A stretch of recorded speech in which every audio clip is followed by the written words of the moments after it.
তৃণমূল পশ্চিমবঙ্গে পরাজিত হয়েছে মমতা ব্যানার্জি এবং তার কোম্পানি।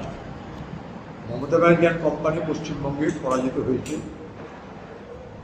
কিন্তু এই কোম্পানিকে ব্যবহার করে চুরি চামারি বাটপারি করে যারা কোটিপতি হয়েছে তারা এখন আতঙ্কে ভবিষ্যতে তাদের নিজেদের আর্থিক সুরক্ষা এবং রাজনৈতিক সুরক্ষা যাতে নিশ্চিত থাকে তার জন্যে তারা কিন্তু অন্য জায়গায় লাইন লাগানোর ব্যবস্থা করছে। এগুলো তারই পটভূমি তৈরি হচ্ছে। যে মমতাকে ভাঙিয়ে তারা কোটিপতি হয়ে গেল, আজকে সেই মমতা রাতারাতি দলের জন্য যোগ্য না এই কথা বলার মধ্য দিয়ে দাবিদাররা প্রকৃত অর্থে তাদের নিজেদের যে আসল চেহারা সেটা কিন্তু দেখিয়ে দিচ্ছে। আমরা অনেক আগেই বলেছিলাম যে মমতা ব্যানার্জি এবং তার দল চোরটা বাটপাট ছাড়া আর কাউকে প্রশ্রয় দেয়নি। আজকে সেটা প্রমাণ হচ্ছে। কিন্তু যারা এখন নীতি আদর্শের কথা বলে অনেক বড় বড় ভাষণ দিচ্ছে প্রতিদিন, তারা তো সব জেনে শুনে তৃণমূল দল করেছিল।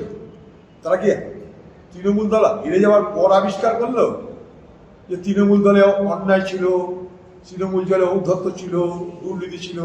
তৃণমূল হেরে যাওয়ার পর তারা আবিষ্কার করলো না তৃণমূল যখন ক্ষমতায় ছিল তখনই তারা জানতো?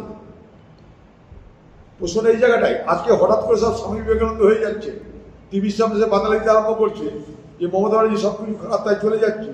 তাহলে এর আগে ভোটে হারার আগের দিন পর্যন্ত এ বাধাটা ছিল না তাদের?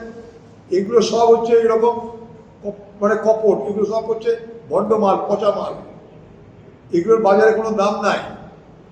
এগুলো সেই মমতা ব্যানার্জি সেই তৃণমূল ভাঙিয়ে খেয়েছে, পড়েছে, বড় হয়েছে। এখন বাজার খারাপ, দিদি সব পালাও, এই তো লাইন।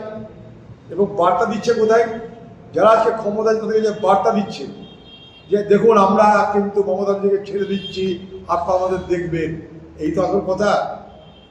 মমতাকে ছাড়ছি, দয়া করে দেখবেন, এই বার্তাটা দেওয়ার ব্যবস্থা করছে সংবাদ মাধ্যমের সামনে। সবাই জানতো, যারা বলছে সে কটা সেগুলোকেই জেলে ভরা আগে উচিত। সব কটা চোর, যারা বলছে তারাও চোর, যাদের বিরুদ্ধে বলছে তারাও চোর। চোরের কাণ্ড লন্ডভন্ড হচ্ছে।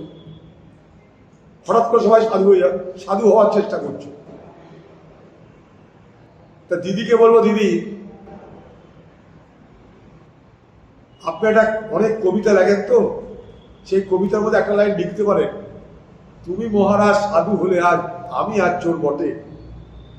সবাই এখন সাধু হয়ে গেল, দিদি খালি পড়ে থাকবে চোর হয়ে, আর খোকাবাবু পড়ে থাকবে চোর হয়ে। দিদি আক্ষেপ করে লিখতে পারেন এটা, তোমরা সব মহারাজ হয়ে গেলে, সাধু হয়ে গেলে, আর আমি চোর হয়ে গেলাম। দিদি হাজরার মোড়ে নিশ্চয়ই একটা গান আপনি গাইতে পারেন।